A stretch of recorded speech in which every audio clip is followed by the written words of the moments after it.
Hello, जय in all my dear students. आपका स्वागत है और मैं आशा करता हूँ कि आप बहुत ही अच्छे से स्टडी कर रहे होगे और मैं आपके साथ जुड़ा हुआ हूँ आपके मकसद के लिए, जो कि आपका क्या है, एनडीए एग्ज़ाम निकालना और सीडीएस एग्ज़ाम निकालना। Wait for minute, pen select कर लेते हैं जिसकी वजह से आपको अच्छे से दिखेगा। तो बेसिकली जो भी स्टूडेंट 1 सितंबर का एनडीए और सीडीएस की तैयारी कर रहा है तो बेसिकली इन टॉपिक से जुड़ सकता है। आज का बहुत इंटरेस्टिंग टॉपिक है जिसका नाम है पार्लियामेंट। पार्लियामेंट से क्वेश्चन रहेगा, क्यों? क्योंकि इस साल इलेक्शन हुआ है। कब? 2024 में। और यहाँ क्या हुआ है? जनरल इलेक्शन हुआ है। तो बेसिकली ये क्रूशल टाइम है। मोर देन वन, मतलब बोल सकते हैं मोर देन 28 डेज ही बचे हैं। बस उससे ज्यादा बचा नहीं है क्योंकि 1 तारीख को तो आपका एग्जाम है। तो हम कंटिन्यूसली वीडियो रखने की मैं कोशिश तो पूरी कर रहा हूँ, बस कुछ कामों की वजह से मैं रख नहीं पा रहा हूँ। बट हाँ, 2-3 दिन के अंदर अंदर अंदर एक एक वीडियो तो आ ही जाएगा। और वीडियो का लेंथ भी अच्छा रख रहा हूँ मैं। ऐसा नहीं है कि 30 मिनट्स में खत्म कर रहा हूँ। कुछ टॉपिक्स हैं जो कि बहुत इंपॉर्टेंट है, उसको मैं कवर करवा रहा हूँ, फिर एमसीक्यू भी कवर करवाऊँ। ठीक है। तो आई होप सो आपको चीजें समझ में आ रही होगी। और आज हम पार्लियामेंट का एक टॉपिक उठाएंगे। आर्टिकल 77 से लेके 88 के बीच में मतलब आपका पार्लियामेंट आता है। तो इसके बीच में पार्लियामेंट के क्या प्रोसीजर है, पार्लियामेंट किस तरीके से काम करता है, पार्लियामेंट का एस्टेब्लिशमेंट कब हुआ था, अच्छा ब्रिटिश टाइम पीरियड में किस तरीके से पार्लियामेंट था, उसके इंफ्रास्ट्रक्चर हम देखेंगे। क्यों? क्योंकि बेसिकली क्वेश्चन यहीं से फेम होते हैं। कोई टीचर आपको ये बोलना चाह रहा है कि बस आप इतना सा एनसीईआरटी पढ़ लो, काम हो जाएगा, तो मैं आई एम लिटरली सॉरी, वो आपका सिलेक्शन नहीं, वो आपके साथ टाइम पास कर रहे हैं। ठीक है। तो आप डिसाइड करिए कि इतना सा टॉपिक पढ़ने से अगर आपका सिलेक्शन हो जाता है तो फिर आप यहाँ मत आइए, यहाँ मत पढ़िए, आप उन्हीं से पढ़ लीजिए और फिर जब एग्जाम में आप बैठोगे तो आपको पता चल जाएगा कि मैं क्या कह रहा था और वो टीचर क्या कह रहा था। ठीक है। I am not condemning any teacher, because मुझे ऐसा लगता है वो भी व्यक्ति पढ़ाई लिखाई करके ही आपको पढ़ा रहा है। बट उसकी थोड़ी सी समझ में मैं शंका मानता हूँ। क्यों? कभी कभी क्या होता है, हमें लगता है कि इजी है, शायद उसके लिए वो लिमिटेड पढ़ के सिलेक्शन हो गया, आपके लिए नहीं हो सकता। क्यों? क्योंकि वो टाइम पीरियड अलग था और ये टाइम पीरियड अलग है। ये 2024 चल रहा है तो पेपर का लेवल दिन ब दिन बढ़ते जा रहा है। ठीक है। तो आपको धैर्यता रखनी है, सबूरी रखनी है और इसी के साथ हम लोग क्या करेंगे, आगे बढ़ेंगे। ज्यादा टाइम वेस्ट ना करते हुए हम लोग क्या करेंगे, आगे बढ़ेंगे। I hope so it will be clear all you point. ठीक है। चलो आगे बढ़े। अब आज का टॉपिक देखने से पहले एक दुर्घटना है जिसके ऊपर मैं डिस्कस करना चाहूंगा। और पार्लियामेंट है टॉपिक, इस वजह से दुर्घटना के बारे में मैं डिस्कस करना चाहता हूँ। हमारे जो रेलवे मिनिस्टर हैं,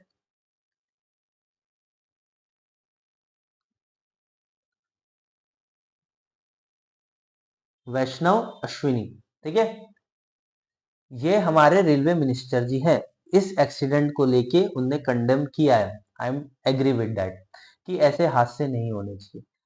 पर मेरा ये मानना है कि 1 साल के अंदर अंदर, 1 साल भी नहीं हुआ है, 2024 का ये 8वां महीना अब लगने वाला है। आज 31 क्या हो गई आपकी, जुलाई हो गई है। तो मैं आपसे ये पूछना चाहता हूँ, रेलवे मिनिस्टर जी से मैं ये पूछना चाहता हूँ कि आपने जो कवच लाया था, कवच सिस्टम लाया था, कि ऑटोमेटिकली ब्रेक्स लग जाएंगे अगर सामने कोई ट्रेन है 1 किलोमीटर दूर भी। ठीक है। यहां तक तो मैं वैलिड हूं, अच्छा सिस्टम है जिससे कि रेल एक्सीडेंट कम होंगे। पर मैं ये कैसे सुनिश्चित करूं कि मेरी रेल यात्रा जो है वो सुरक्षित है? क्यों? क्योंकि जब देखो, जब ट्रेन पटरी से उतर रही है, मतलब अब क्या वो मैग्नेट निकल चुका है क्या पटरियों पे से? क्या हो गया है? आप इस तरीके की दुर्घटना देख पा रहे हो, उन फैमिलीज के ऊपर क्या बीत रहा होगा, आप सोचिए ना। 18 बोगी उतर चुकी है, 22 बोगी में से 18 बोगी उतर चुकी है और ट्रेन की दुर्गति देखिए कहां जाके पड़ी है, साइड में। अब सोचिए कि ये जो डब्बे हैं आप इस तरफ देख पा रहे होंगे, तो ये किस तरीके से मतलब कितना दर्द भरा ये हादसा होगा। इनके अंदर जो फैमिलीज होंगी, शायद वो किसी अच्छे काम के लिए जा रहे हो, कुछ अपनी फैमिली से मिलने जा रहे हो, कोई जवान हो सकते हैं हमारे आर्मी के। तो मतलब आप समझ रहे हो कि किस बेसिस पे ये चीजें हो रही है।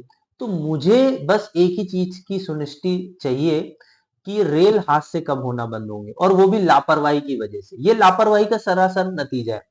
ये आपने ट्रैक को ढंग से चेक नहीं किया, आपके टेक्निकल ग्लिच आप उसको सही नहीं कर रहे हो, टेक्निकल ग्लिच क्लियर होने चाहिए। दूसरी चीज, एक स्लिपरी कैसे हो जा रहा है, ट्रेन कैसे स्लिप हो, ये क्या बाइक है क्या, ये कार है क्या, मुझे ये बात बताइए।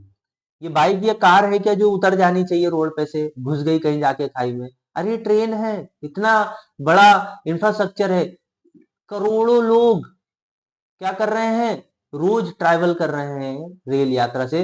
25,000 ट्रेनें डेली सर्विस प्रोवाइड कर रही है, किस भरोसे पे, इंडियन रेलवे के भरोसे पे।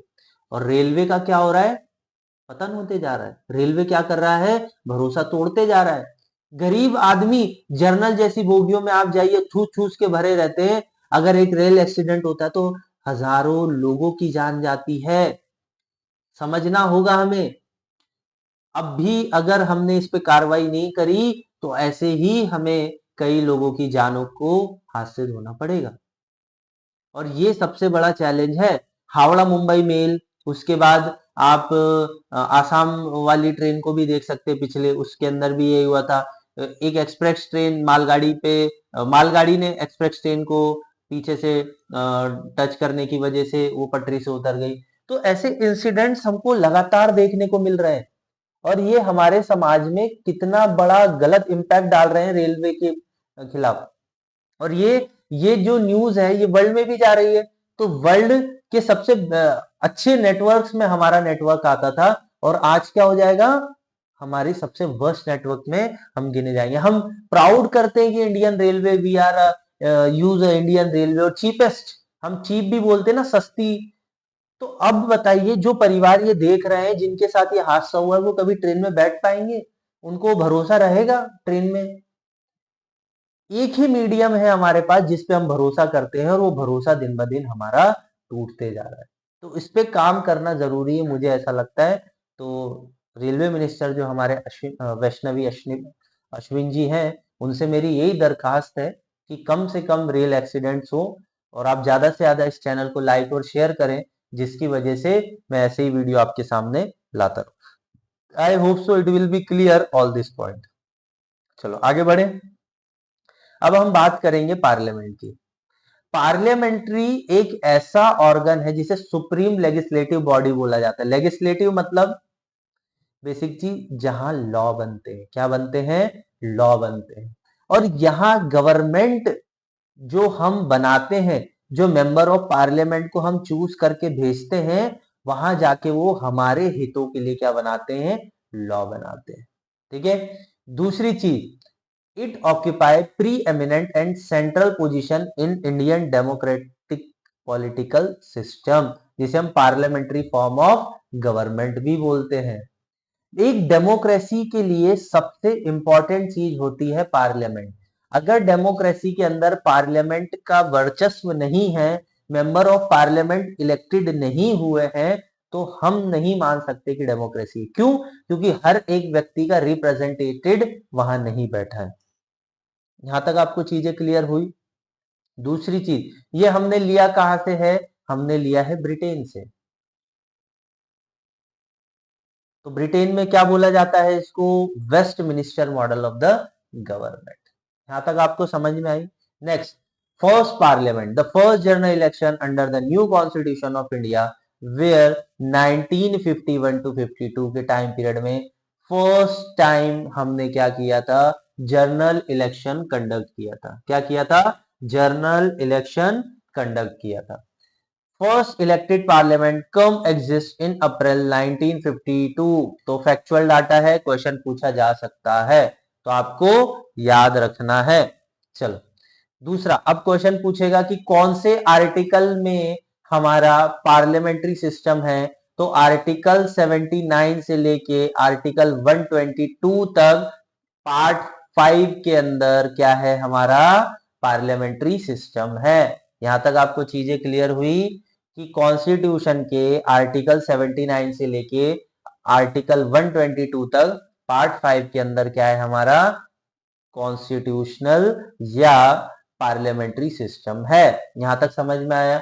हमने कुछ ही आर्टिकल्स रखे हैं जो इंपॉर्टेंट है, और लगेगा तो मुझे मैं और वीडियोस बना दूंगा इस पे, तो उस पर कोई आप टेंशन लेने वाली बात नहीं है। The constitution deal with the organisation, composition, duration, office, procedure, privilege, power of the parliament. तो इस सब की बात करी जाती है कि पार्लियामेंट का ऑर्गेनाइजेशन कैसा होगा, उसका कंपोजिशन कैसा होगा, उसमें कौन कौन लोग होंगे, उसका ड्यूरेशन कितना होगा, उसके ऑफिसर कौन कौन होंगे, और प्रोसीजर क्या क्या होगा, कि किस तरीके से पार्लियामेंट चलेगा, और प्रिविलेज क्या होंगे, कि पार्लियामेंट्री जो मेंबर्स होते हैं उनके कुछ प्रिविलेज भी होते हैं, तो क्या क्या प्रिविलेजेस हमको देखने को मिलेंगे। तो ये सब चीजें भी हमें वहां सोचनी है और समझने वाली बात है। ठीक है।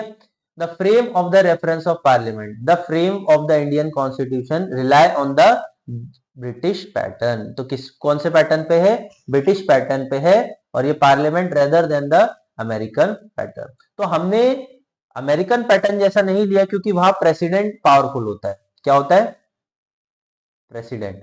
हमारे यहाँ प्राइम मिनिस्टर पावरफुल है एज कंपेरिजन टू, क्योंकि लेजिस्लेचर में जो प्राइम मिनिस्टर होता है वो काफी इंपॉर्टेंट प्ले करता है। ठीक है। The president is not a integral part of the legislature in USA, पर हमारे यहाँ है। वही बात आ जाती है, प्रेसिडेंट इंटीग्रल पार्ट नहीं होता है किसका, लेजिस्लेचर का, बट हमारे यहाँ है, तो हम क्या बोलते हैं, British type of the parliament we called. ठीक है। आई होप सो यहां तक आपको चीजें क्लियर हुई होगी, समझ में आया होगा कि किस तरीके का हमारा पार्लियामेंट्री सिस्टम है। I hope so it will be clear. आगे बढ़े, वेट फॉर अ मिनट, थोड़ा पानी वगैरह पी लू। चलो, नेक्स्ट आ जाता है आपका पार्लियामेंट बना किन किन लोगों से। तो बस आपको थोड़ा सा याद रखना है, पार्लियामेंट बना है Rajya Sabha plus Lok Sabha plus president. ठीक है। इसको कंपोजिट करके हम क्या बोलते हैं, पार्लियामेंट। तो सबसे पहले राज्यसभा के बारे में जानते हैं। Rajya Sabha the council of state about is called as a upper house. इसको क्या बोला जाता है, अपर हाउस या हाउस ऑफ द एल्डर्स। ठीक है। क्या बोला जाता है, upper house and the house of the elder. It represent the state and the union territory of Indian union. ये रिप्रेजेंट करता है किसको, स्टेट एंड यूनियन टेरिटरीज को। The Rajya Sabha is called the permanent house of the parliament. तो ये आपको पता होना चाहिए, आपसे क्वेश्चन पूछा जा सकता है।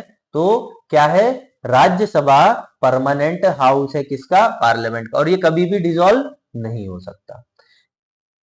शेड्यूल 4 याद रखना है, schedule 4 of the Indian Constitution deal with allocation of seat of Rajya Sabha to the state and UTs। ठीक है। तो राज्यसभा के अंदर कहां कहां से लोग आएंगे, स्टेट एंड यूटी से। तो ये कौन से शेड्यूल के अंदर दिया है, शेड्यूल 4 के अंदर। हमारे टोटल शेड्यूल कितने हैं, 12 शेड्यूल है। ठीक है। The maximum strength of Rajya Sabha is 250, जिसमें से 238 238 मेंबर रिप्रेजेंटेटिव होते हैं, जो कि इलेक्टेड होते हैं इनडायरेक्टली। ठीक है। यहाँ डायरेक्टली इलेक्टेड नहीं, इनडायरेक्टली इलेक्टेड होते हैं, और 12 मेंबर प्रेसिडेंट नॉमिनेट करता है। ठीक है। तो यहां तक आपको चीजें समझ में आ गई होगी।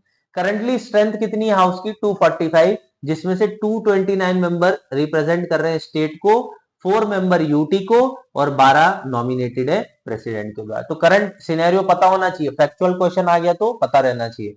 तो कुल मिला के 245 लोग हैं, जिसमें से 229 मेंबर रिप्रेजेंट कर रहे हैं स्टेट को, और 4 मेंबर रिप्रेजेंट कर रहे हैं यूटीज को, और 12 क्या कर रहे हैं, आपके प्रेसिडेंट नॉमिनेट कर रहे हैं। Election of representative, the representative of state are elected by the member of state legislature assembly. तो स्टेट लेजिस्लेचर असेंबली से इलेक्टेड होके ये लोग कहा जाते हैं, राज्यसभा के अंदर जाते हैं। आई होप सो यहां तक आपको चीजें क्लियर हुई होगी, समझ में आया होगा कि किस तरीके से इलेक्शन होता है। चलो आगे देखिए, the representation of UT in Rajya Sabha indirectly elected by the member of electoral college. ठीक है, तो यहां भी सेम जैसे कि आपका बेसिकली प्रेसिडेंट का चुनाव होता है तो इलेक्टोरल कॉलेज के थ्रू होता है, तो वैसे ही आपका राज्यसभा का जो चुनाव होता है वो भी इलेक्टोरल कॉलेज के थ्रू ही होता है। ओनली 3 यूटीज, बहुत इंपॉर्टेंट है, यहां से क्वेश्चन फेम होगा। दिल्ली, पुडुचेरी और जम्मू कश्मीर, ये 3 ही यूनियन टेरिटरी से हम लोग क्या करते हैं, रिप्रेजेंटेटिव लेते हैं राज्यसभा के अंदर। ठीक है, other do not have enough population. ठीक है, तो उन दूसरे एरिया में पॉपुलेशन इतनी नहीं है, इस वजह से वहां से आते नहीं। The member of nominated by the president are who special knowledge about the arts, literature, science and social। इसके अलावा कुछ भी यूपीएससी लिख दे वो रॉन्ग हो जाएगा।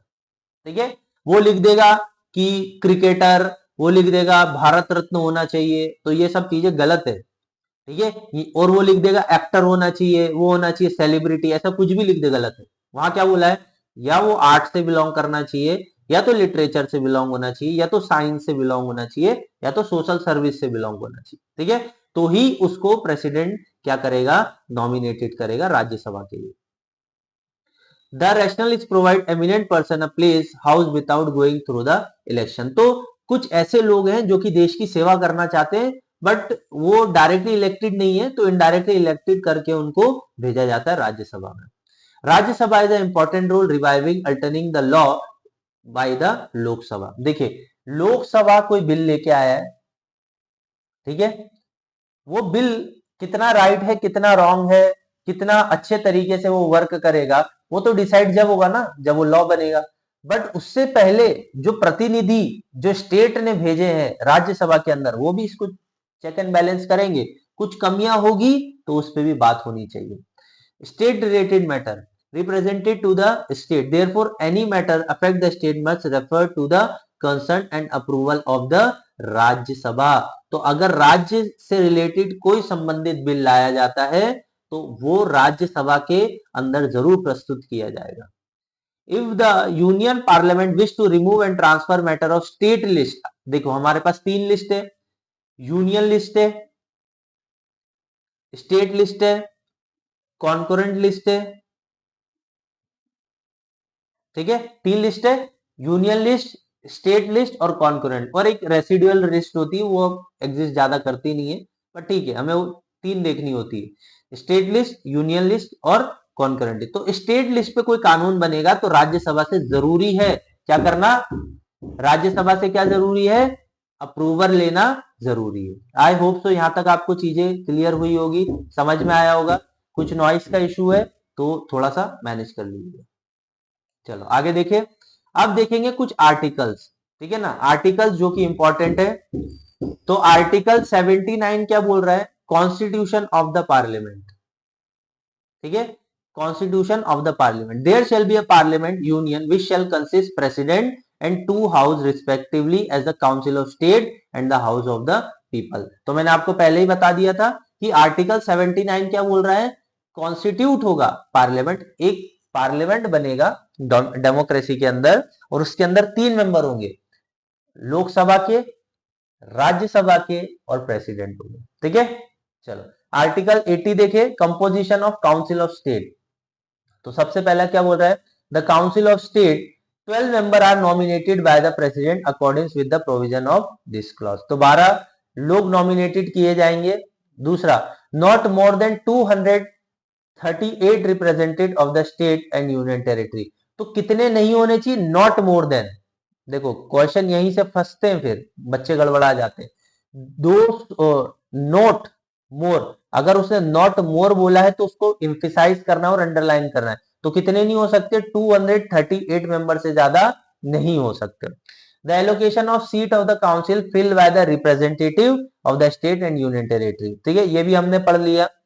The member of nomination by president and sub clause are shall consist, special knowledge होना चाहिए किसका, literature, science, arts and social science का। ठीक है, तो काउंसिल ऑफ स्टेट मतलब आपको समझ में आ गया होगा, राज्यसभा। चलो आगे बढ़ते हैं, अब देखते हैं composition of the house of the people. House of the people देखना है, मतलब जहां member of parliament general election से चूज होके आते हैं। ये आर्टिकल 330 331 के अंदर भी है provision of the house of the people shell consist not more then 530 member. कितने नहीं होने, उससे ज्यादा नहीं होने चाहिए, 530 मेंबर से ज्यादा नहीं होने चाहिए बाय डायरेक्ट इलेक्शन। ठीक है, यहां तक समझ में आया। Not more then 12 member represent of the union territory. 12 member से ज्यादा यूनियन टेरिटरी के नहीं ला सकते आप कहा, हाउस ऑफ द पीपल में। For the purpose of such clause, there shall be allotted to each state number of seats of the house of the people such manner। तो ratio of the population देखा जाता है, तो 10 लाख के ऊपर कुछ तो एक रिप्रेजेंटेटिव होता है। तो आपको ये थोड़ा सा आंकड़ा चेक कर लेना है, गूगल आप करिए, थोड़ा सा आपके तरफ से भी चीजें थोड़ा सा जस्टिफाई करिए। ठीक है, यहां तक चीजें समझ में आई, यहां तक आपको क्लियर हुआ कि कंपोजिशंस क्या होते हैं। दूसरी चीज हम क्या देखेंगे, आर्टिकल 83 क्या बोल रहा है। तो duration of the house of the parliament, तो हाउस ऑफ द पार्लियामेंट का ड्यूरेशन कितना होगा, आर्टिकल 83 बोल रहा है। तो the council of state shall not be subject to dissolve, ये हमने पहले भी पढ़ा, राज्यसभा को डिसॉल्व नहीं किया जा सकता। But nearly a possible 1/3 of the member there shall be retired और soon as may be expiration of every second year. तो आपको समझाता हूं, बहुत ईजी है और कंफ्यूज नहीं होना, यार थोड़ी सी टेक्निकल भाषा लिखी हुई है। जैसे कि एक मेंबर ऑफ पार्लियामेंट, ठीक है, जो कि राज्यसभा है, राज्यसभा में एक मेंबर है जिसको निकाला तो नहीं जा सकता, बट हाँ 6 साल का उसका टेन्योर होता है। जैसे कि लोकसभा के अंदर 5 साल का होता है, इनका 6 साल का होता है। और हर 2 साल के अंदर क्या किया जाएगा, 1/3 मेंबर, सॉरी 2/3 मेंबर है ना, 2 मिनट, हर एवरी सेकेंड ईयर रिटायर करे जाएंगे पार्लियामेंट से 1/3, सॉरी 1/3 मेंबर रिटायर किए जाएंगे। ठीक है, तो आप करेक्शन देख लेना। एक राज्यसभा के मेंबर का रिप्रेजेंटेटिव टाइम कितना होता है, 6 साल, और लोकसभा का कितना होता है, 5 साल। और हर 2 साल में 1/3, जैसे कि मान के चलो 200 लोग हैं, तो उसका 1/3 क्या करेंगे, रिटायर कर जाएंगे हर 2 साल में, every second year. This provision made behalf of the parliament by the law.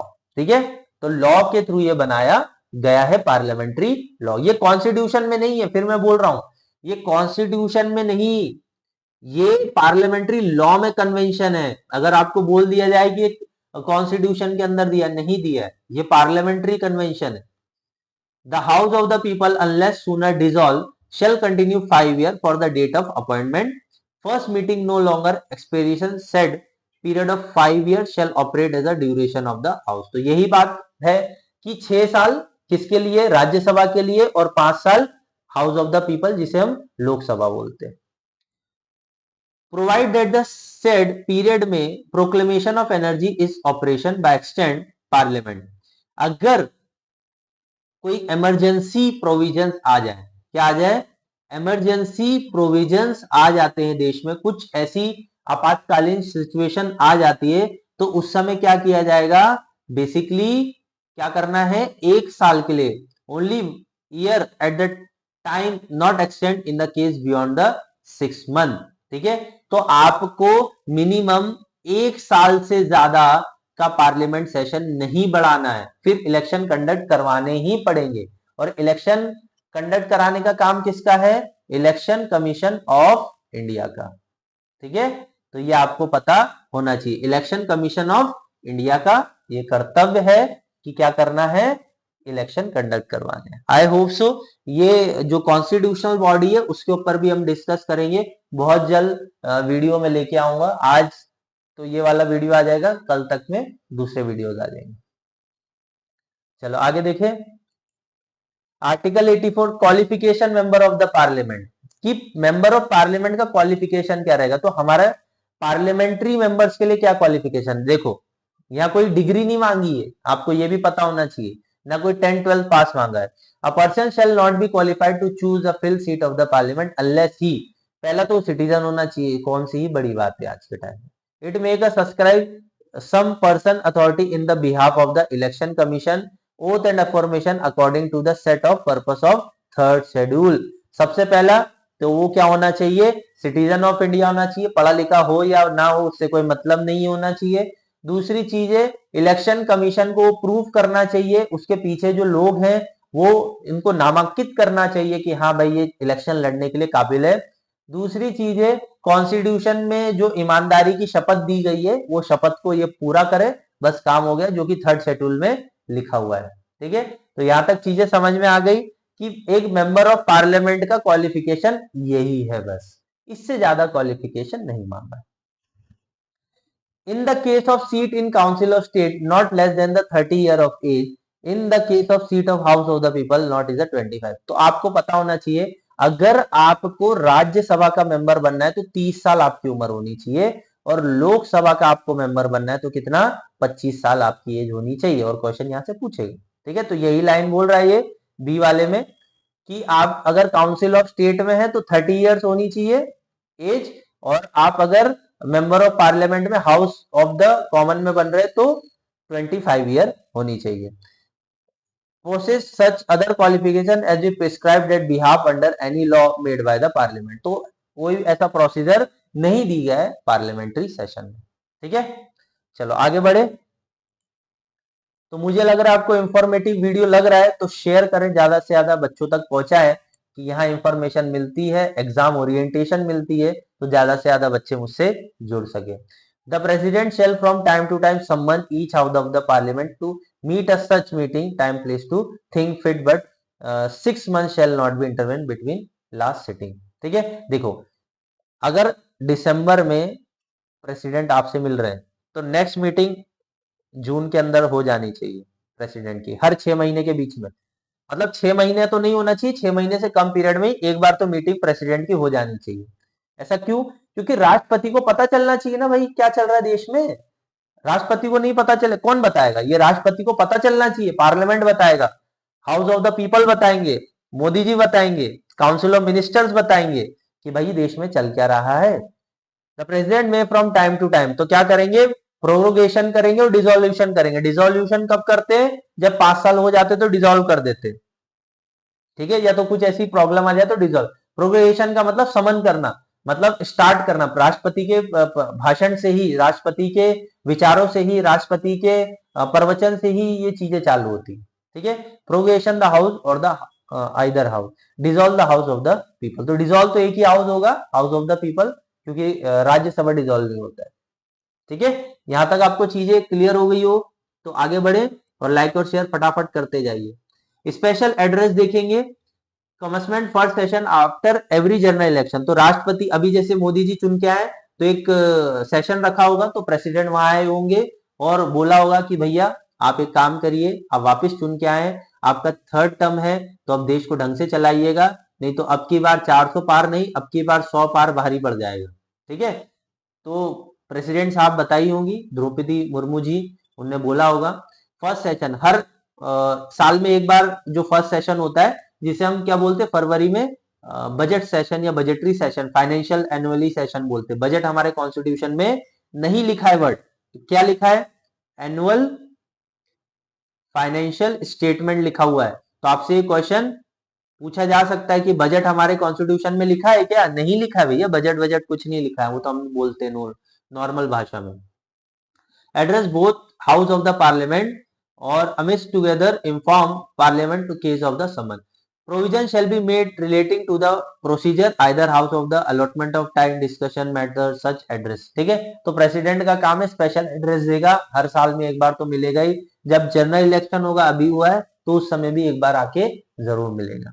चलो, आर्टिकल 88 क्या बोल रहा है?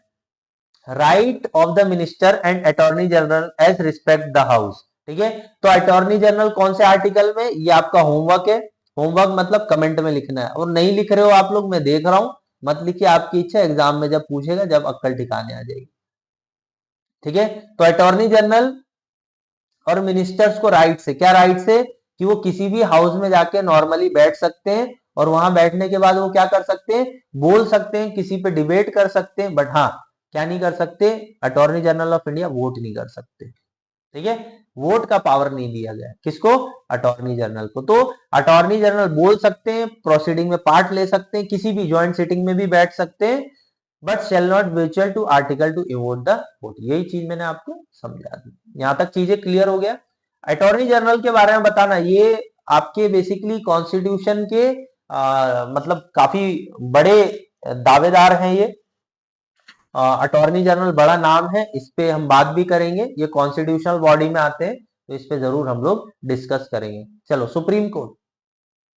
Supreme court strike down certain provision amendment of the Indian Constitution if it feel that provision are unconstitutional or alter the basic structure of the Constitution। ठीक है, तो supreme court को लगा कि पार्लियामेंट कुछ गड़बड़ी कर रहा है, उसके बेसिक स्ट्रक्चर को हनन कर रहा है। किसको? कॉन्स्टिट्यूशन को।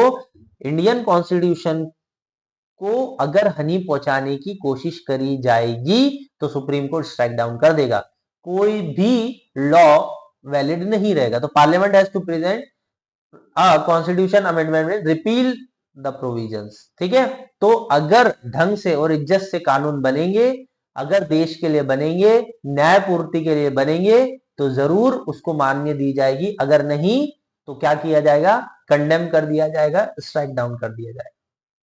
यहां तक चीजें क्लियर, यहां तक समझ में आ गया होगा। मैं आशा करता हूं कि आप कुछ सीख रहे होंगे, और इसी के साथ हम लोग बस यही मेरी इच्छा रहेगी कि आपका अच्छे जल्दी से जल्दी सिलेक्शन हो। और आप क्या करेंगे, इस चैनल को ज्यादा से ज्यादा लाइक करें, शेयर करें एंड सब्सक्राइब करें। ठीक है, तो मिलते हैं नेक्स्ट वीडियो के अंदर, और मुझे आशा है कि आपको चीजें समझ में आ रही होगी। ऐसे ही आपके लिए नए नए वीडियोस में लाता रहूंगा, और बस आपका साथ बना रहना चाहिए। तो थैंक यू ऑल।